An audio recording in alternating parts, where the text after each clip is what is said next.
Olá, crianças! Como vocês estão? Espero que estejam bem. Estão prontos para mais uma lição? Mas antes de irmos para a nossa lição de hoje, eu queria fazer uma dinâmica com vocês. A nossa dinâmica de hoje ela é super legal.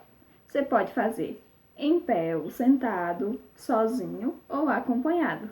A escolha é de vocês. Isso não importa. O importante é que vocês consigam realizar o desafio, a tarefa que vou propor para vocês, tá bom?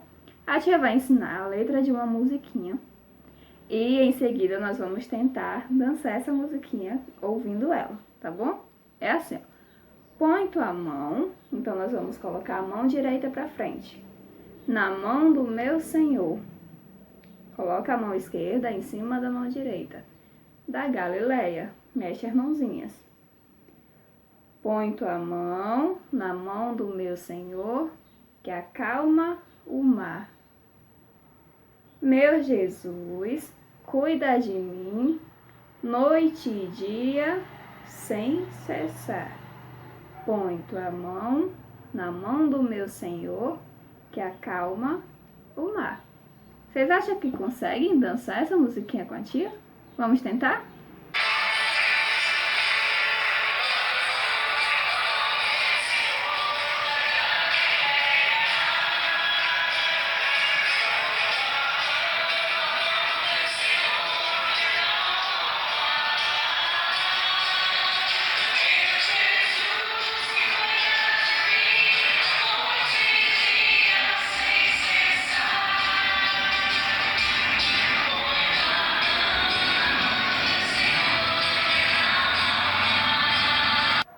E aí, vocês conseguiram? Vamos tentar mais uma vez?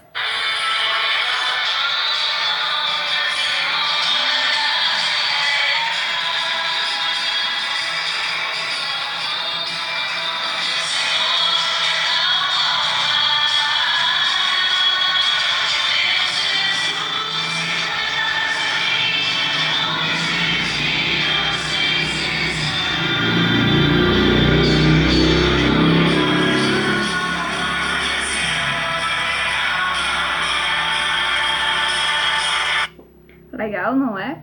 E nunca devemos deixar de louvar ao Senhor, não importa a circunstância, não importa a situação. Até porque louvar ao Senhor é algo muito bom, não é? Agora nós vamos para a nossa lição de hoje. Olá pessoal, tudo bem com vocês? Estamos aqui para mais uma lição e uma lição muito especial. Para começar, vocês lembram de Davi? Isso mesmo, aquele menininho que a gente conhece bem a história, que muito corajoso lutou contra o gigante Golias e o venceu. E depois, muitos anos depois, ele tornou-se o rei de Israel. Mas se nós voltarmos um pouco antes, Davi tinha sido um pastor de ovelhas e durante muito tempo ele escreveu os salmos. Tia, o que são os salmos? Eu já vi esse nome em algum lugar. Esse nome é o nome de um livro que está na nossa Bíblia, o livro de Salmos. E hoje nós vamos ver um pouquinho sobre esse livro tão especial que tantas pessoas gostam de ler e de meditar nele. Eu trouxe aqui para a gente pensar um pouquinho uma Bíblia. E a Bíblia ela foi escrita por muitos e muitos anos. Acredita-se que a Bíblia tem mais de 40 autores. E ela está dividida. A palavra Bíblia significa biblioteca, porque é um conjunto de livros. E lá na nossa biblioteca, quando a gente vai organizar os livros, eu não sei se vocês já perceberam lá na biblioteca da escola, que os livros eles são separados por tema, por categoria. Por exemplo, os livros de romance ficam de um lado, os livros de histórias em quadrinhos ficam de outro, o livro de aventura. Então, todos esses livros são organizados por categorias e pelos temas, e a Bíblia não é diferente. Ela também é separada, é organizada por categoria. A gente já sabe que, no geral, ela é dividida em Novo Testamento e Antigo Testamento. Antigo porque a primeira parte da Bíblia foi escrita há muitos e muitos anos. E aí, nós temos a primeira categoria, que são os livros do Pentateuco, que eu acho que a maioria de vocês já conhece. Eu vou só mostrar aqui para vocês e para quem quiser aprender mais pode fazer esse exercício em casa. Ó. Os livros do Pentateuco são Gênesis, Êxodo, Levítico, Números e Deuteronômio. Pentateuco ou também os livros da lei. Esses livros foram escritos por Moisés. A segunda categoria são os livros históricos. Tia, por que é que tem esse trono nos livros históricos? Porque eles vão contar a história do povo de Israel, como Deus escolheu esse povo, quem foram os reis, quem foram os profetas, os juízes. Então esse livro também, essa categoria tem vários livros. O primeiro, ó, que nós já estudamos várias histórias deles aqui, Josué, Juízes, Ruth, 1 Samuel, 2 Samuel, 1 Reis, 2 Reis, 1 Crônicas, 2 Crônicas, Esdras, Neemias e Esther. Nós já estudamos essas histórias esse ano, hein? Se você tiver prestado bastante atenção, foram as nossas últimas lições. E hoje nós vamos ver um pouquinho de uma categoria que todo mundo gosta. Olha só, uma harpa, né? Para tocar, a harpa é um instrumento musical. E aí, nós temos aqui os livros de poesias. Tia, a Bíblia também tem livros de poesia. Tem sim. E o primeiro dele nós estudamos na semana passada, que foi o livro de Jó. Acredita-se que o livro de Jó foi o primeiro livro a ser escrito. O primeiro livro da Bíblia a ser escrito. O livro de Jó. Tia Tainara contou uma história bem legal pra gente. E hoje nós vamos ver o livro de Salmos, que também é uma poesia. Provérbios, Eclesiastes e Cantares de Salomão serão as nossas próximas lições. Legal, né? Hoje nós vamos ver um pouquinho sobre o que é e como foi escrito esse livro de Salmos. Gente, o livro de Salmos, ele tem 150 capítulos, 150 poesias. E Salmos significa canção. Antigamente, o povo de Israel usava os salmos que nós temos na nossa Bíblia hoje como hinário. Era como se fosse uma organização, um caderninho de hinos que eles cantavam durante os cultos ao Senhor. E aí existiam várias pessoas que se dedicavam a escrever os salmos. Entre eles nós temos o Davi, que nós já falamos dele aqui. Davi escreveu 75 salmos. Outro autor bem conhecido é o rei Salomão. Salomão escreveu 2 salmos. Vou colocar ele aqui pertinho do pai dele. Outro autor bastante conhecido foi Moisés. Ele escreveu um salmo, o Salmo 90. Vamos ver aqui. Outro autor foi Asaf. Ele era da tribo de Levi. Ele escreveu 12 salmos. Esses aqui também são bem especiais. São os filhos de Corá ou filhos de Coré. Algumas bíblias podem mudar o nome deles, né? Mas são as mesmas pessoas. Filhos de Coré. Eles escreveram 10 salmos. Entre eles, um desses salmos que foi escrito foi em parceria com um homem chamado Emã. Etã também escreveu. Ele era da mesma família do Emã. E aí nós temos mais 48 salmos que nós não conhecemos a autoria. Nós vamos colocar aqui autor desconhecido. E aí, dentro dos salmos, a gente pode perceber também que existe uma variedade. Existe salmo de sabedoria, que trazem lições para a nossa vida. Existem salmos lamento, quando eles estavam passando por alguma dificuldade, por alguma perseguição. Salmos de lamento. Existem também os salmos reais, que contam as histórias dos reis de Israel. Nós temos os salmos de confiança, que geralmente as pessoas gostam bastante de ler, que demonstram a confiança em Deus, a confiança no agir de Deus e na sabedoria de Deus nas nossas vidas. Existem os salmos de louvor, onde nós exaltamos, onde nós adoramos a Deus pelo que Ele é, pelo que Ele faz nas nossas vidas. Existem os salmos de gratidão, onde nós vamos demonstrar a Deus o quanto nós estamos felizes pelo que Ele faz, pelo que Ele nos dá. Salmos de gratidão.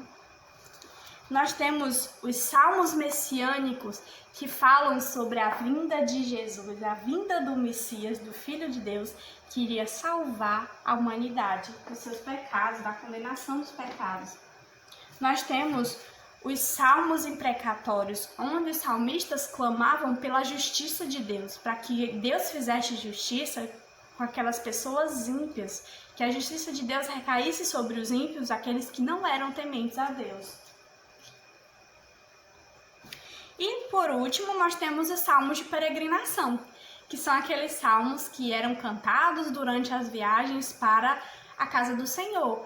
As pessoas de todo Israel se reuniam em caravanas para fazer grandes viagens. Naquela época não tinha avião, não tinha ônibus, então eles iam a pé com uma multidão. E aí, durante essa viagem, eles iam cantando e louvando ao Senhor. Um dos salmos de peregrinação bastante conhecido é o Salmo 122, que a gente cita bastante lá na nossa igreja. Alegrei-me quando me disseram, vamos à casa do Senhor. Então as pessoas iam cantando esses salmos no decorrer da sua viagem para Israel. Tia, o que nós podemos aprender com o livro de Salmos? Além, claro, de nós fazermos a leitura porque está na Bíblia. O livro de Salmos são orações, são canções que expressam os nossos sentimentos a Deus. Salmistas escreviam essas poesias, essas músicas, e nessas canções, nessas poesias que eles escreviam, eles colocavam tudo o que eles sentiam, o seu amor, a sua confiança, o seu medo, sua alegria, sua gratidão, a sua tristeza, os seus temores. E assim como os salmistas, nós devemos também expressar os nossos sentimentos ao Senhor. E por isso que nós podemos aprender os salmos para usá-los nas nossas orações. E aí eu vou trazer para vocês algumas curiosidades do livro de Salmos. Esse livro foi escrito durante muitos anos, centenas de anos, e levou cerca de 1000 anos para ficar pronto, só o livro de Salmos. E aí na sua Bíblia ele é facinho de encontrar. Se você abrir a sua Bíblia no meio, você vai abrir no livro de Salmos. Você só tem que olhar, se a sua Bíblia tiver estudo, não vai dar bem certinho. Mas se você abrir a sua Bíblia no meio, está o livro de Salmos. O livro de Salmos tem o maior capítulo da Bíblia, que é o Salmo 119, que é um salmo que fala sobre a importância de aprender a palavra de Deus, que a palavra de Deus é verdade, que a palavra de Deus é lâmpada para os nossos pés. E os Salmos também tem o menor capítulo, que é o Salmo 117, que algumas crianças gostam de ler bastante lá na igreja. Os salmistas, Davi, Salomão, Moisés, Asaf, todos esses salmistas, eles tinham um coração bondoso. Eles tinham o desejo de estar na presença de Deus, eles tinham o desejo de estar louvando ao Senhor. E essa também deve ser a vontade do nosso coração, deve ser o nosso desejo, sempre buscar adorar o Senhor, exaltar o seu nome, ter prazer em estar na casa do Senhor. Eu desafio a vocês a lerem os Salmos, né? As crianças que são maiores a lerem os Salmos agora com um olhar bem diferente, como uma forma de aprender como se expressar. Algumas pessoas têm facilidade de falar e outras não têm. E talvez os salmos sejam uma forma de nos ajudar a falar com Deus, expressar para Ele o que nós sentimos. Esses salmistas eram humanos, assim como nós. Eles também tinham suas limitações, eles também pecaram, Eles também tiveram medo, eles também se entristeceram, eles ficaram indignados, como muitas vezes também nós ficamos. Mas o principal de tudo é que eles sabiam que esses sentimentos não podiam ser só guardados dentro do coração. Eles precisavam ser expressados a Deus através de canções, de hinos, e que isso também venha a ser uma realidade na nossa vida, que nós possamos aprender com eles a adorar o Senhor em todo o tempo, a confiar no Senhor, a agradecer, a louvar o seu nome e sempre, sempre, sempre buscá-lo em oração com um coração sincero e quebrantado. Até a próxima! Bom, agora a tia vai ensinar para vocês o versículo da nossa aula de hoje. O nosso versículo ele se encontra lá em Salmos 150 e é o versículo 6. E ele diz assim: tudo que respira... deixa eu fazer uma perguntinha para vocês. Vocês respiram? Vamos lá, puxando o arzinho junto com a tia. Sim, respira sim. E se você respira, esse versículo é para você. E ele diz: tudo que respira, louve ao Senhor. Aleluia. Salmos 156. Vamos repetir com a tia? Tudo que respira, louve ao Senhor. Aleluia. Salmos 156. Nos desafios dessa semana, os pequenos vão gravar um vídeo cantando uma música que eles gostem. Pode ser acompanhado, pode ser sozinho, só a voz, pode ser no playback, do jeito que vocês preferirem. Já os maiores vão fazer uma coisa bem diferente. O livro de Salmos, ele já foi escrito, já foi concluído, não pode mais ser acrescentado. Também na Bíblia toda não pode mais acrescentar nada. Mas se você pudesse voltar no tempo, naquele tempo onde estavam escrevendo as músicas, os louvores, os filhos de Corá, Asaf e Davi. Se você pudesse fazer parte do coro de Asaf, você poderia escrever uma poesia em forma de canção? Você consegue? Esse é o desafio dos juniores, escrever uma poesia com no mínimo 2 estrofes, e as duas crianças que mais se empenharem, a gente vê assim que tá bem legal a poesia, realmente ele se inspirou, né, para fazer. A gente vai ter 2 premiações e os 2 melhores vão ganhar essas premiações. As regras são assim: precisa ser no mínimo 2 estrofes, precisa ser autoral. Mas tia, que é autoral? Autoral é quando é da sua própria cabecinha, é quando você mesmo faz, quando você é o autor. Mas se você precisar de ajuda, você pode pedir ao seu pai, só não pode consultar a Bíblia, certo? Para escrever a sua poesia. Precisa gravar um vídeo também, mais uma regra, precisa gravar um vídeo recitando a sua poesia, lendo a sua poesia, tá bom? Fiquem com Deus e até a próxima lição.